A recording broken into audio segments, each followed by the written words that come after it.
Some of us never planned to write a nonfiction book. That was true for me and my co author, Peter Winnick, before we wrote the Thought Leadership Handbook.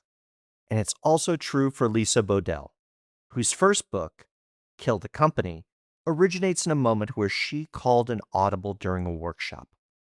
Lisa has practiced thought leadership in many different ways. She's authored multiple books, she delivers keynotes, and she's a thought leadership business builder who has built a team and crafted solutions for enterprise clients. Lisa was also one of our first readers for the Thought Leadership Handbook, and she graciously agreed to write the foreword to our book.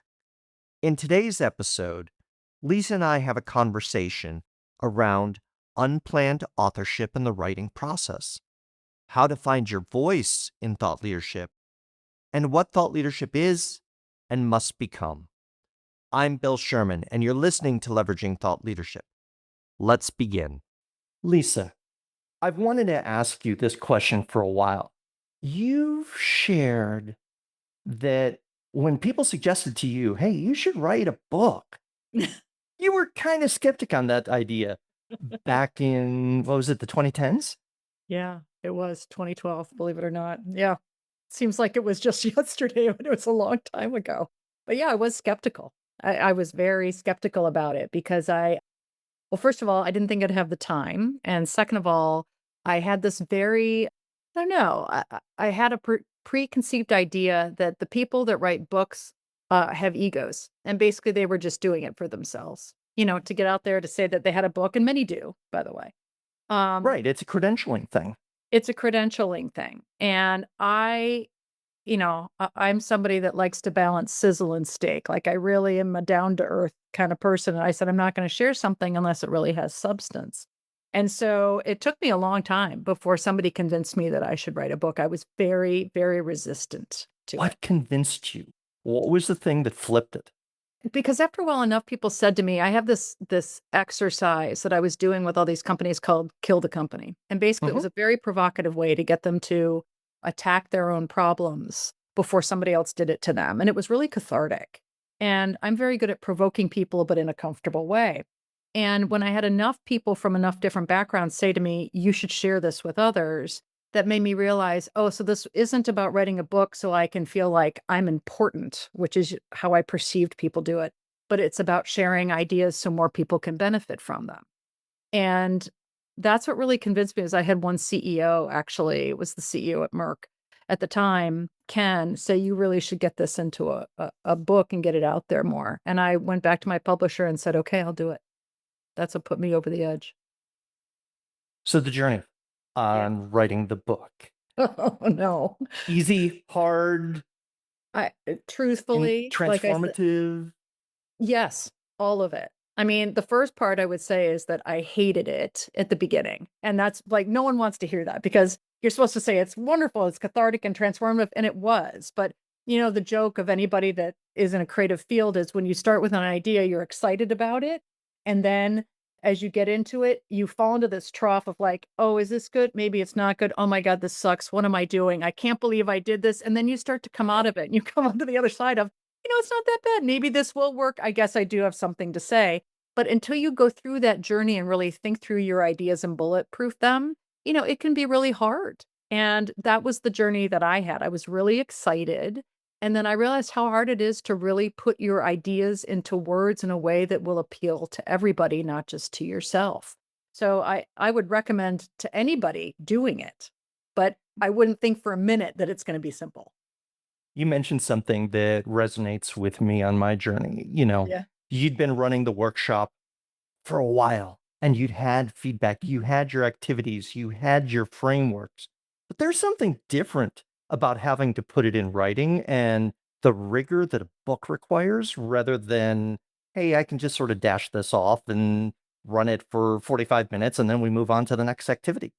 Yeah, because it's more than the exercise. It's the psychology behind it. It's the emotions that people go through. It's the fears that they might have, and it's needing to address all those parts, not just to somebody who facilitates an exercise or an idea, but how people receive it and what they may be going through in that process emotionally. And so I had to think that through. And that's what really took a lot of time because I wanted to make sure that I wasn't being flippant about anybody's perspective or their emotions. And I'm really glad I took that time to think it through because otherwise I don't think it would have been as rich or relatable. Did you find that? I did. So from, well, what's now the Thought Leadership Handbook, we'd been using our frameworks and consulting back into the 20 teens, Yeah, right? for And years. so those are the tools that we've been using, put them behind the consulting paywall. And, if I even go back further, back in the early 2000s, my Mm, first big thought leadership consulting project was working with Keith Ferrazzi on Never Eat Alone, on yeah. taking that to scale, right? And I quickly realized moving from a consulting perspective into thought leadership advising, there were no tools, there were no real frameworks on how do you make thought leadership better or how do Yeah. you scale it. Yeah. So I went to building it. That was in the 2000s, used it through the 20 teens, and it wasn't until drafting started 2024, 2025, where I thought I had it locked down. Mm-mm. Went Yeah. through everything and had to tighten it up. Well, I think you have to tighten it up. To me, it's like you first have this doubt of like, there's already all these other frameworks out there. So who would want mine? That's the kind of Exactly. thing I went through, which is like, so who's my, but then somebody said to me, well, why not yours? Like, what makes theirs Mhm. different or better than yours? And it wasn't that it was better. It's just mine was different. Like, I had something Yeah. to say. And you and I have talked about this, which is, I think if you have something that's unique, you do have a duty to speak. It's not like everyone's entitled to an opinion, but if you have something of substance, I think you have a duty to speak if it could benefit others. That's the idea. Absolutely, and this is where you and I deeply align, is that if you hold ideas to yourself and you don't share them, somebody's gonna still fill up that space. They're gonna put an AI LinkedIn post out there, ideas that, maybe they work, but they have no practical foundation underneath them. That, and it's interesting because I think especially now and when it comes to thought leadership, so much of thought leadership is BS. And I think that the reason I really aligned with what you were talking about in the book is that you come from, like I do, a practitioner standpoint, which is, an opinion is not thought leadership until you have actually done it and know what people go through. I don't think you understand. And so what I did is you don't get to a point of publishing a book until you've actually done the work. There's too many people that get out there, whether it's self-help or some of this other, opinion leaders or, influencers, where it sounds like a pithy phrase, but it's not real in its practicality or its application. So I respect the people that actually go out there and they have a duty to speak because they know that what they've done can make a difference. And that to me is the human experience. Like we are here to make a difference. And if we have something that can make a difference to people, then we should share it. If we don't and we just have something vapid and light to say, I think you keep it to yourself until you really know that it has value. And there's a tension there with either imposter syndrome or content insecurity. My ideas aren't good enough, or I'm not the one to speak. And that can silence people Yeah, it who definitely have good ideas and they're saying, oh, someone else will cover it. So there's someone this else will cover it. tension. Yeah, Uh, there is this tension, and it's interesting you brought up imposter syndrome because I have that. I mean, mhm, I don't know how you feel, but I think it's a very absolutely. natural. Right. It's a very natural human thing to have imposter syndrome, which is all of a sudden people are gonna see my ideas and they're gonna think they're total crap, right? They're gonna, "Oh, who am I to think that I Hmm. what kind of ego must I have to wanna put it out?" But and so that's why I think it took me so long to get to the point of publishing because I wanted to make sure that I had the goods, that I really had tested it, like I could back it up if somebody pushed back on me. And then at some point, I'm like, well, how much more do I need before I've proven myself? So you just at some point have to take the leap. Well, and the place that I also reached was, let's put them out there. Let's have the conversation about the ideas. Let's have a discussion in the field of thought leadership of what's the language we're using? What tools? What frameworks? I think of it sometimes like the field is a bunch of early Renaissance Venetian accountants, each house having its own sort of way of keeping the books. before double entry. And it's like, if we can't have a conversation among ourselves as to what is thought leadership and how it works, how do we explain it to our friends, our families, our clients, anyone, right? I mean, to me, thought leadership is people that have actually done the work, right? That's the difference to me in this age of social media and everybody having an opinion that sets it apart is, to me, you're allowed to have an opinion if you've actually stepped in that person's shoes and been there. Because again, it's not just about the actual action of doing thought leadership, but it's understanding the emotion and the perspective and the humanity that comes around it. That's what makes a difference in a leader. That's the difference between reading something in Harvard Business Review and actually running a company. So, I think they're very different things.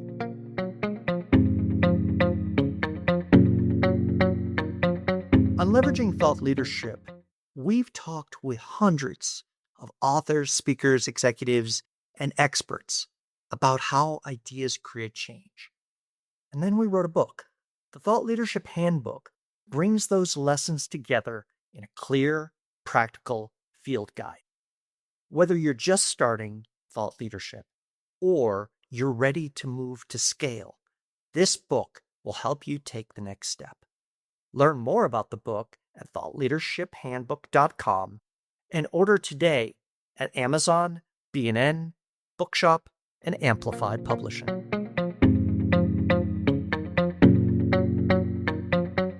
You and I have talked both in writing and in person now about thought leadership being an act of service, of generosity, When done of correctly. giving and elevating others rather than look at me, right? There.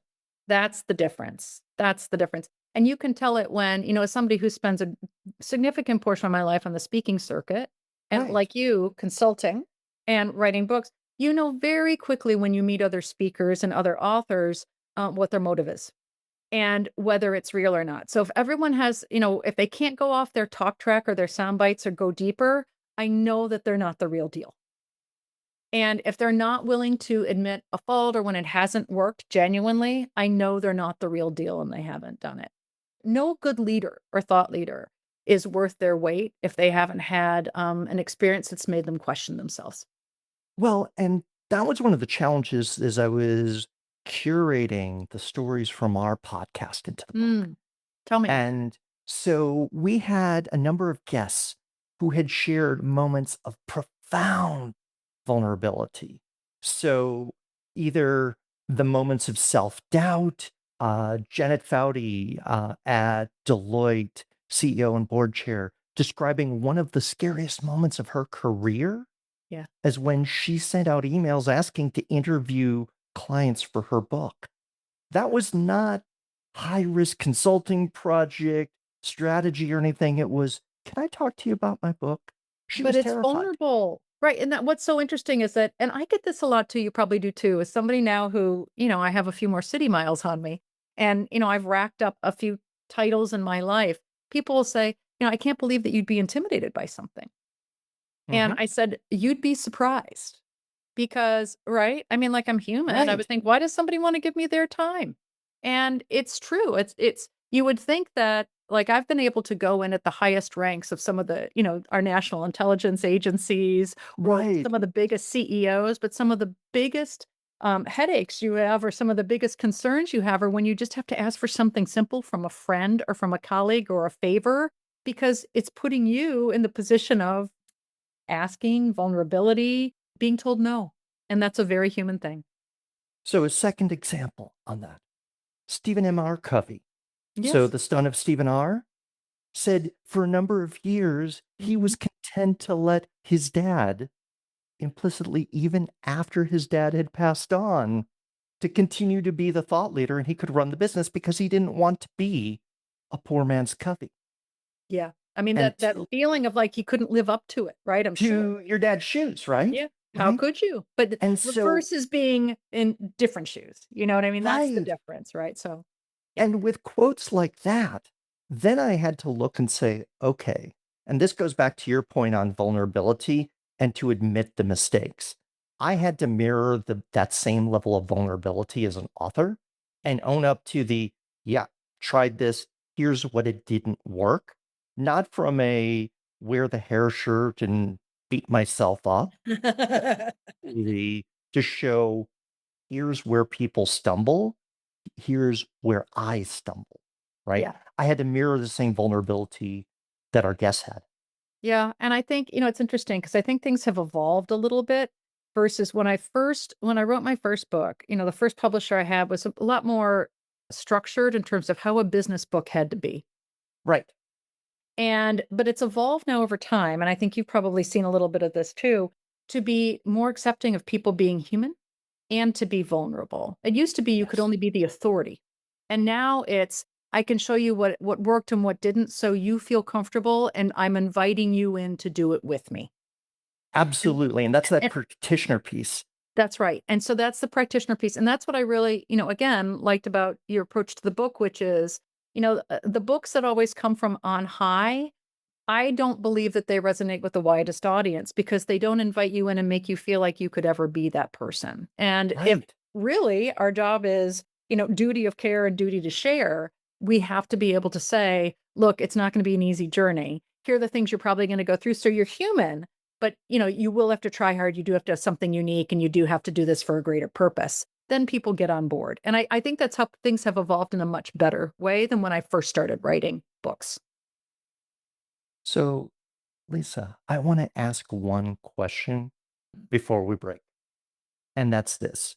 You had your sense of what thought leaders were, what they did, why they wrote books in that moment where you're like, no, no, no, no, that's not me.